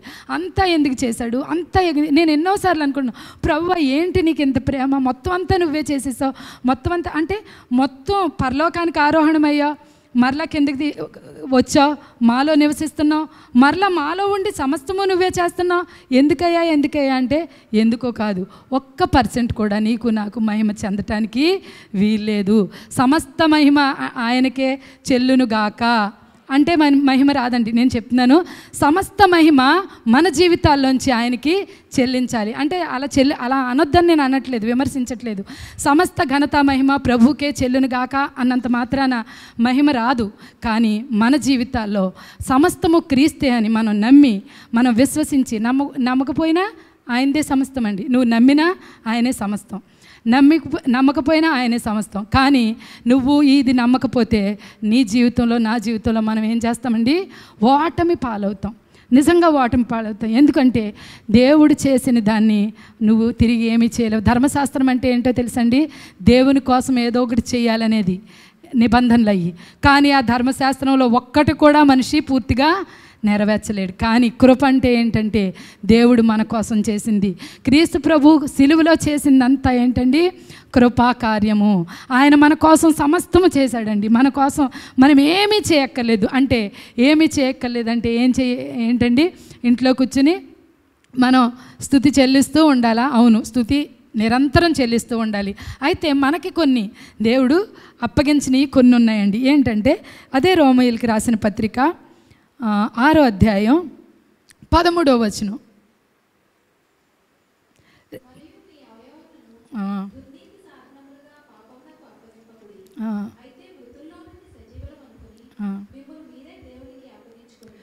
చాలండి. అంటే మనల్ని అప్పగించుకోవాలి. మనం ఏం చేయాలంటే మనల్ని మనం దేవునికి అప్పగించుకోవాలి. దేవునికి ఎలాగ అప్పగించుకోవాలంట, ఎలా అప్పగించుకోవాలంట, మృతుల్లో నుండి సజీవులం అనుకొని అని ఉంటుంది. ఇక్కడ చూడండి, మనం చచ్చి బ్రతికామరా ప్రభువా అన్నట్టుగా, అంటే మృతుల్లో నుండి సజీవులు అనుకుని చచ్చిపోయాం, మనం ఇప్పుడు బ్రతికాం. నిజంగా నేను చనిపోయినప్పుడు ఈ తీర్మానం చేసుకున్నాడండి. మరలా దేవుడు నిజంగా ఎన్ని సంవత్సరాలో అయింది, నిన్నటి దినాన్ని నేను ప్రభువా నేను నిజంగా చనిపోయాను, ఇంతవరకు నేను నా శక్తి చేత, నా భక్తి చేత ఒకవేళ నేను కొంచెమైనా ఆశ్రయించానేమో, ఎంతైనా నా సొంత ప్రయత్నం 1% అయినా ఉందేమో, 1% కూడా నాది లేదు, 1% కూడా నేను ఏమీ చేయలేను. కానీ నన్ను నీకు అప్పగించుకుంటున్నాను. ఈ దినం నుండి పరిశుద్ధాత్మ దేవునికి మన జీవితాలని అప్పగించినట్లయితే ఆయన మనల్ని నడిపిస్తాడు. మనల్ని మృతుల్లో నుండి సజీవులం అనుకుని మిమ్మల్ని మీరే దేవునికి అప్పగించుకొనుడి అని ఉంది. ఇంకా ఇక్కడ కింద ఏముందంటే మీ అవయవములను నీతికి సాధనములుగా అప్పగించుకోండి అని ఉంది. ఇంకా కింద చూస్తే స్పష్టంగా అర్థం అవ్వాలంటే 13వ అధ్యాయం 13వ వచనం చూద్దాం. అక్కడే అలాగే కింద నుండి చదువుతాను. అలాగే పరిశుద్ధత కలుగుటకై ఇప్పుడు మీ అవయవములను నీతికి దాసులుగా అప్పగించుకొనుడి. అయితే దేవుని వాక్యంలో పరిశుద్ధత గురించి చాలా విషయాలు ఉన్నాయండి. అయితే పాత నిబంధన గ్రంథంలో పరిశుద్ధత అంటే ఎలా కలిగేదంటే పరిశుద్ధుడు, దేవుడు ప్రతిష్ఠించిన వాడు పరిశుద్ధుడిగా ఎంచబడేవాడు. యాజకుల్ని దేవుడు అంటే ప్రత్యేకపరుచుకున్న వారిని దేవుడు పరిశుద్ధపరిచేవాడు. అదే రీతిగా మీరు జాగ్రత్తగా దూరంగా పారిపోండి, పరిశుద్ధత కలిగి ఉండండి అని ఉంది.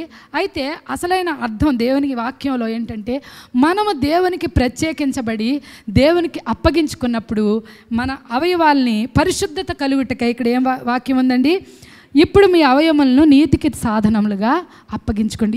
ఏమి కలగటానికంట? పరిశుద్ధత కలగటానికి. మన జీవితంలో నిజమైన పరిశుద్ధత మనం చూడాలంటే మన అవయవాలని నీతికి దాసులుగా దేవునికి అప్పగించాలి. మన జీవితాలను పరిశుద్ధాత్మ నిజంగా జయం చూడాలంటే సంపూర్ణంగా పరిశుద్ధాత్మ అధికారానికి మనం అప్పగించుకోవాలి. మన అవయవాల్ని నీతికి సాధనాలుగా, ఇందాక చెప్పాను కదా, ఇవి నా చేతులు కాదు, పేకాడ ఇదే నిజంగా ఇదే కదండి నిజమైన పరిశుద్ధత. ఇది నా చేతులు కాదు, ఇది నా నోరు కాదు, ఇది నా జీవితం కాదు. ఇది ఇప్పుడు ఎవరి కోసం జీవిస్తున్నాను? నా కోసం మృతి పొంది తిరిగిన లేచిన వాని కోసం నేను జీవిస్తున్నాను. ఇప్పటికైనా కాదండి, మనం క్రైస్తవులంగా ఉన్నప్పుడు ఇది మొట్టమొదట నేర్చుకోవలసిన మూలపాఠం. కానీ ఇప్పటికీ మనం మరలా జ్ఞాపకం చేసుకోవాల్సిన అవసరం ఉంది. ఇది ఎప్పటికీ జ్ఞాపకం చేసుకోవాల్సిన విషయమేనండి. కాబట్టి మనం నీతికి దాసులుగా ఉండటానికి ప్రభువుకి మనం అప్పగించుకోవాలంట. ఇక్కడ దేవుని వాక్యంలో ఉంది. ఇంకా చూడండి, మీ అవయవములను నీతికి దాసులుగా అప్పగించుకొనుడి. ఇక్కడ 22వ వచనంలో మనం చూద్దామండి.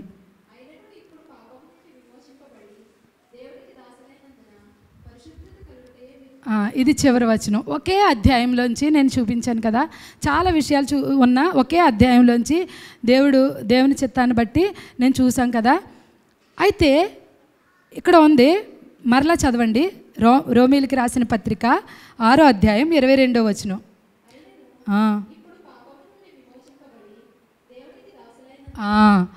ఇక్కడ చూడండి, ఇప్పుడు దేవునికి దాసులైనందున, దాసులు చూడండి, దాసుడు ఎప్పుడు స్వతంత్రుడు. మీరు ఎన్నోసార్లు వాక్యం విన్నారు కదా, దాసుడు ఎప్పుడు స్వతంత్రుడు కాదు. దాసుడు ఎప్పుడు మనం కుమారులం కదండి. అలాంటివి ఏమీ ఆలోచించకండి. ఇక్కడ ఏంటంటే దేవునికి దాసులైనందున, ఇక్కడ దాసులు అంటే అర్థం ఏంటంటే దేవునికి అప్పగించుకున్నప్పుడు ఆయన యొక్క అధికారం మాత్రమే. ఆయన అంటే స్వతంత్రుడు కాదు. మనం కుమారులు. దేనికి స్వతంత్రులం? దేవుని యొక్క సమస్తానికి మనం వారసులం. దేవుని యొక్క అధికారానికి స్వాతంత్ర్యం ఉంది, దేవుని యొక్క సమస్తానికి స్వాతంత్ర్యం ఉంది. దేవునికి మాత్రం మనం దాసులు. ఈ లోకంలో అనేక విషయాలు ఉన్నాయి, కుమారత్వానికి అనేక విషయాలు ఉన్నాయి. దేవుని యొక్క ధనాగారం మీద మనకు అధికారం ఉంది, దేవుని యొక్క రాజ్యం మీద అధికారం ఉంది, దేవుని యొక్క సమస్తం మీద మనకు అధికారం ఉంది. ఇక్కడ దేవునికి దాసులు అంటే ఇక్కడ దాసుడైన వాడు, సేవకుడికి దాసుడికి మీకు భేదం తెలియంది కాదు. పని మనుషులు మనకి ఇదివరకు తెలుసు కదా, పనోళ్ళు పనిచేసి వెళ్ళిపోతూ ఉండేవారు. కానీ దాసుడైన వాడు, నీ ఇంట్లోంచి నాకు వెళ్ళడానికి ఇష్టం లేదంటే పాత నిబంధనలో తలుపు ద్వారబంధం దగ్గర అతని చెవికి ఒక కదురు గుచ్చేవారు అనమాట. ఈ కదురు గుచ్చినప్పుడు అతనికి ఒక ముద్ర వేసేవారు, ఇతను ఎల్లప్పటికీ అతనికి దాసుడు. దాసుడికి ఏంటో తెలుసా? కొట్టినా చంపినా, అప్పట్లో ధర్మశాస్త్రంలో గట్టిగా చచ్చిలా కొట్టినా కూడా 2 రోజులు బ్రతికాడనుకో, అప్పుడే స్పాట్లో చనిపోకుండా, అతనికి ఏమీ తప్పులేదు. అంటే అంత అధికారం ఉందన్నమాట. ఇక్కడ అర్థం ఏంటండి ఇంత భయంకరమైన పరిస్థితి అని మీరు ఆలోచించకండి. అది కాదు ఇక్కడ కావాల్సింది. అంటే దాసుడికి సర్వ హక్కులు ఉన్నాయి కాబట్టి, సర్వ హక్కులు ఉన్న యజమానుడికి, కాబట్టి మనము మన యజమానుడికి అంటే పరిశుద్ధాత్మకి మనం దాసులుగా లోబడి మనం ఏం చేయాలి? జీవించాలి. మీరు అందరూ ఇంటికి వెళ్ళిన తర్వాత మీరు ఈ అధ్యాయాన్ని ధ్యానం చేయాలని నేను కోరుకుంటున్నాను. కంటతా చేస్తే ఇంకా మంచిది. రోమీయులకు రాసిన రోమ పత్రిక 6వ అధ్యాయం 6:6 మనం ఎరుగుదుమని, 6:11 ఎంచుకొనుడి, 6:13 దేవునికి అప్పగించుకొనుడి, 6:19 కలుగుటకే మీ అవయవం నీతికి దాసులుగా, అలాగే 6:22 మనము దేవునికి దాసులు అని రాయబడింది. అంటే మనము ఆయన మరణం అనేది ఎంత సత్యమని మనం తెలుసుకున్నామో మనం ఇప్పుడు ఏం చేయాలండి, ఆయన పునరుద్ధానపు శక్తి మనలో ఉంది. ఆయనతో సజీవులం అనుకుని, అంటే ఏంటంటే ఆయనతో పాటు మనం లేచాం. మీరు దేవుని వాక్యంలో ఉంటుంది కదా ఒక చోట, మీరు క్రీస్తుతో కూడా లేపబడిన వారైతే, అంటే ఏంటండి, మనం మృతుల్లో నుండి క్రీస్తుతో కూడా చనిపోయాం సిలువ మీద, క్రీస్తుతో కూడా బాప్తిస్మం యొక్క సాదృశ్యం మందు పాతి పెట్టబడ్డాం, క్రీస్తుతో కూడా లేచాం. ఇప్పుడు మనం లేచిన జీవితం ఏంటండి, మా కొరకు కాదు కానీ క్రీస్తు యేసునందలి విశ్వాసం మూలంగా నేను జీవిస్తున్నాను. పౌలు గారు అన్నాడు గలతీ 2:20 ఏమంటారు ఆయన, ఇకను జీవించేవాడు నేను కాదు, క్రీస్తే నా యందు జీవించుచున్నాడు. క్రీస్తు యొక్క ఆత్మ అన్న పరిశుద్ధ ఆత్మ ఒకటే. క్రీస్తు అంటే మనకి తెలుసు, క్రీస్తు మహిమ నిరీక్షణ అని మనకి తెలుసు. ఆ వాక్యం మనం చాలా ఎక్కువగా చూసాం. ఈ క్రీస్తే, ఏ క్రీస్తు మనలో జీవించుచున్నా, సంపూర్ణ అధికారంతో జీవించుచున్నా ఏ క్రీస్తు, మనము ఏ సంపూర్ణ అధికారం ఇచ్చామండి క్రీస్తు. ఇక మహిమ నిరీక్షణ ఎక్కడిది? ఈ క్రీస్తు మహిమ అంటే ఎస్కియా ఫ్రాన్సిస్ గారికి ఇచ్చిన విజన్ ప్రకారం ఆయన సంపూర్ణ అధికారంతో, దేవుడు నిజంగా ఇప్పుడు కూడా మనం అలాంటి సంపూర్ణ అధికారంతో క్రీస్తును మనం ఎందుకు జీవింపనిస్తే ఇప్పుడు ఏం జరుగుతుందండి, ఇప్పుడు చేయండి. మీ ఆలోచనలు కాదు, ప్రభువా నీ ఆలోచన ఏంటి, నీ సన్నిధిలో పెట్టండి. ప్రభువా నేను పడిపోయిన వెంటనే దమస్కుకి వెళ్ళి వాక్యం ప్రకటించాలని అనుకోలేదు, కానీ దమస్కుకి వెళ్ళిపోవడం, వాక్యాన్ని ప్రకటించిపోయటం, సత్యం తెలిసిపోయింది అలా అనుకోలేదు. కానీ పౌలు అక్కడ గుడ్డివాడైన వెంటనే ఏమనుకున్నాడండి, ఇప్పుడు నేనేమి చేయాలి, ఇప్పుడు నేనేం చేయాలి, తర్వాత ఏం చేయాలని అడిగాడు ప్రభువుని. అలాగ అడుగుదామండి మనం నిజంగా మనం దేవుని యొక్క ఇప్పుడు జీవిస్తున్న జీవితం. ఇప్పుడు మనం చనిపోయాం కదండి, నిజంగా ఎప్పుడో చనిపోయాం అనుకోండి, ఎప్పుడో చనిపోయాం అనుకుందాం, ఎప్పుడో చనిపోవాల్సిన వారు, అప్పుడు ఏం చేద్దామండి, మనం ఏం చేయడానికి లేదు. కానీ మనం ఇప్పుడు మన జీవితాన్ని క్రీస్తుకి ఇవ్వడానికి ఒక అవకాశం ఉంది. ఇప్పుడు ప్రభువా అంటే మనం ఇచ్చామా లేదా, ఎంతవరకు ఇచ్చాం, ఏం చేస్తున్నాం, నా జీవితం నా ఇష్టం, నా జీవితం నా అధికారం, నా జీవితం నా ఆలోచనలు. చూడండి, నేను ఒకసారి చెప్పాను కదా, ఒక కొత్త సంవత్సరం వేడుకల్లో వాచ్మెన్ నీ గారు ఉన్నప్పుడు, వాచ్మెన్ నీ గారు నాకు గుర్తులేదు కానీ విట్నెస్ లీ గారు ఎవరో, ఆయన బట్టలు వేసుకున్నారంట. అంటే ఎవరో చెప్పరండి, బట్టలు వేసుకున్నప్పుడు ఆయన బట్టలు వేసుకుంటే వాళ్ళ అమ్మగారు వేసుకోమన్నారంట, ప్రేరే చేసుకున్నారంట. ఉదయం నుండి కొత్త బట్టలు వేసుకున్నారంట. కొత్త బట్టలు వేసుకుంటే దేవుని సన్నిధి విడిచిపోయినట్టు ప్రార్థించలేకపోయారంట. ఏంటి ఇలా అయింది, ముందు బాగానే ఉన్నాను కదా, స్నానం చేసి బట్టలు వేసిన తర్వాత ఇలా అయిందని మరలా అప్పుడు బట్టలు తీసేసి మళ్ళీ ప్రేయర్ చేసుకున్నారంట. అప్పుడు వెంటనే ప్రెజెన్స్, దేవుని సన్నిధి ఆయన అనుభవించారు. అంటే ఏంటంటే మనం అంటే అప్పటి నుండి నేను పండుగ ఆచారాలన్నీ నా నుండి దూరం అయ్యాయని ఆయన చెప్పారనమాట. అంటే మనం ఏమి చేయాలి, ఏమి చేయకూడదు, ఏది మన యజమానుడికి ఇష్టం, ఏది యజమానుడికి ఇష్టం ఉండదని ఎవరు చెప్పారండి ఆయనకి? ఎవరో చెప్పలేదు. వాళ్ళు అమ్మేసుకోమంది, ఆయన వేసుకున్నారు. కానీ ఆయన హృదయంలో నెమ్మది లేదు, లేకపోతే దేవుని సన్నిధిని అనుభవించలేకపోయారు, ప్రార్థించలేకపోయారు. అలాగే ఒక ఆయన ఉన్నారంట, ఒకరికి నీ గారు ఉన్నప్పుడు ఒక ఉదాహరణలో ఆయన చాలా చెప్తారు, ఆయన నేను జ్ఞాపకం పెట్టుకుంటాను. ఒక ఇంట్లో సువార్త చెప్పారంట. ఆయన ఎన్ని రోజులు ఉన్నారో అన్ని రోజులు కూడా స్తుతించేవారు కానీ వాక్యం చెప్పలేదంట. కానీ కొన్ని దినాలు అయిన తర్వాత వాక్యం చెప్పినప్పుడు భార్యాభర్తలు ఇద్దరూ రక్షించబడ్డారంట. ఇద్దరు దేవుని నమ్ముకొని అప్పుడే బాప్తిస్మం తీసుకున్నాక ఆయన ఇంట్లోంచి వెళ్ళిపోయారంట. అంటే అన్ని విషయాలు చెప్పలేదు, అంటే క్రైస్తవ్యం గురించి వాళ్ళకి ఏమీ తెలీదు. ప్రభువుని అంగీకరించారు, దేవుని ఆత్మకు అప్పగించారు, వెళ్ళిపోయారు. వెళ్ళిపోయిన తర్వాత శీతాకాలం టైంలో వాళ్ళకి విస్కీ తాగడం అలవాటంట. వాళ్ళు ఇలా డైనింగ్ టేబుల్ మీద విస్కీ, భోజనంతో పాటు విస్కీ, అంటే ఆ దేశంలో వాళ్ళకి ఆ చలికాలంలో తాగడం అలవాటు అనమాట. విస్కీ పెట్టుకున్నారంట. విస్కీ పెట్టుకున్న తర్వాత ఏమైందండి, అప్పుడు స్తుతిస్తున్నారంట, కృతజ్ఞతాస్తుతులు చెల్లించాలి కదా, నాలుక రావట్లేదంట. అయితే ఏంటి ఇలా రావట్లేదేంటి స్తుతించడానికి, అయితే ఒకసారి బైబిల్ దీని గురించి ఏమన్నా ఉందేమో అంటే ఆ చివరి నుండి ఈ చివరి వరకు బైబిల్ తీశారంట ఆవిడ. బైబిల్ తీసిన తర్వాత చూస్తే ఏముందంట, ఏమీ కనిపించలేదంట. సడన్గా ఏం కనిపిస్తాయండి, కనిపించకపోతే సరే ఈసారికి తాగే, ఒకసారి మళ్ళీ వచ్చినప్పుడు నీ గారిని మనం అడుగుదాం అన్నారట. అని అడిగేటప్పటికి సరే అని ఆయన త్రాగడానికి సిద్ధపడితే మళ్ళీ ప్రార్థన చేస్తుంటే మళ్ళీ ప్రార్థన రావట్లేదంట. అప్పుడు సరే ఓ పని చేద్దామని అది కింద పెట్టేసి వాళ్ళు అది పక్కన పడేసి అప్పుడు దేవునికి కృతజ్ఞతాస్తుతులు చెల్లించి ఆహారాన్ని తీసుకున్నారంట. కొన్ని రోజులకి, చాలా కాలానికి నీగారు కనిపిస్తే అప్పుడు చెప్పారంట, అయ్యా ఇలా ఇలా జరిగింది అని ఆయన చెప్పారంట, నా యజమానుడు దీన్ని నన్ను త్రాగనీయలేదు. ఎలాగా అంటే ఒక యజమానుడిగా మన జీవితంలో పరిశుద్ధాత్మదేవుని మనం పెట్టుకోవాలండి. అంటే క్రీస్తు యొక్క జీవితాన్ని మనం జీవించడానికి నిర్ణయించుకోవాలి. ఈ రోజు నుండి ఏదైనా సరే, ఈరోజు ఒక తీర్మానం చేసినా, ఒక మాట్లాడినా, ఒక పాట పాడినా, ఏది చేసినా ప్రభు మహిమార్థమే మనం చేయాలి, ప్రభు కోసం చేయాలి, ప్రభు నిమిత్తమై చేయాలి. అంటే దేవుని వాక్యంలో ఒక మాట ఉంది, ఆయన నిమిత్తం, ఆయన కొరకు, ఆయన కోసం చేయబడింది ఒకటే అక్కడ నిలిచి ఉంటుందంట. మిగతాదంతా ఏమవుతుందండి? మిగతాదంతా అగ్ని చేత కాల్చివేయబడుతుంది. ఎంత నేను చెప్పాను కదా, షై ప్లేస్లో మనం ఉంటారని. అంటే మన పనంతా అగ్ని చేత, ఆయన నిమిత్తం, ఆయన కొరకు, ఆయన మహిమ కోసం చేసిన పని ఒక్కటే నిలబడి ఉంటుంది. కాబట్టి మనం ఏం చేసినప్పుడు ఎంతో ప్రయాసపడి పరుగులు పెడతా ఉంటాం. అందులో ఏముండాలండి? ఆయన కోసం, ఆయన నిమిత్తం, ఆయన మహిమ కోసం ఉపయోగపడేదిగా మనం ఉండాలి. అంటే సంపూర్ణ నడిపింపు మన జీవితాల్లో పరిశుద్ధాత్మకి అప్పగించుకోవాలంటే ఆయనతో ఎక్కువగా మనం సమయాన్ని గడపాలి. ఎక్కువగా వాక్యం చదవడం అవసరమే, ఎక్కువగా ప్రార్థన చేయడం అవసరమే, కానీ ఆయన నడిపింపులో సంపూర్ణంగా మనం ఉండటం ఇంకా అవసరం. ఎక్కువగా బైబిల్ చదివే కంటే చదువుతాం కదా, మనం ఎక్కువగా అది మనం నెలకొకసారైనా మనం ఎక్కువగా బైబిల్ చదవడానికి మనం పెట్టుకుంటాం. కానీ మన వాక్యాన్ని ధ్యానించడం, ఇప్పుడు రోమీయులకు రాసిన పత్రిక 6వ అధ్యాయం 7వ అధ్యాయం ఈరోజు మనం ధ్యానం చేద్దామండి. నిజంగా ప్రభు మన అందరి కోసం ఒకడు మృతి పొందాడు, అందరి కోసం మనం కూడా మృతి పొందాం. అందరి కోసం ఒకడు ఆయన జీవిస్తున్నాడు. ఇప్పుడు మనం ఆయన కోసం, అది ఆయన మృతి పొంది లేచిన వాని కోసమే మనం జీవించాలంట. అంటే ఇక జీవించేవాడను నేను కాదు, క్రీస్తే నా యందు జీవించుచున్నాడు. అంత ఖచ్చితంగా మనం చెప్పగలగాలండి. అప్పుడు చెప్పినప్పుడు ఏమంటాడు?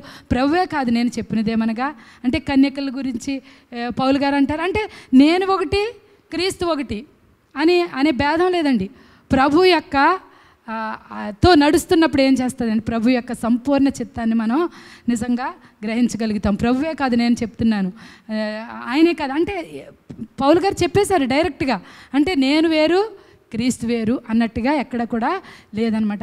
ఆ రీతిగా మన జీవితం ఉండాలని, దానికోసం మనం ఎప్పుడైతే మన ప్రాచీన స్వభావం వస్తుంది, ఇది వస్తుంది అని, మరలా నాకు కోపం వస్తుందండి, మరలా నాకు ఇది వస్తుందండి అని మనం అనుకుంటాం కదా, అప్పుడు మనం ఏం చేయాలండి?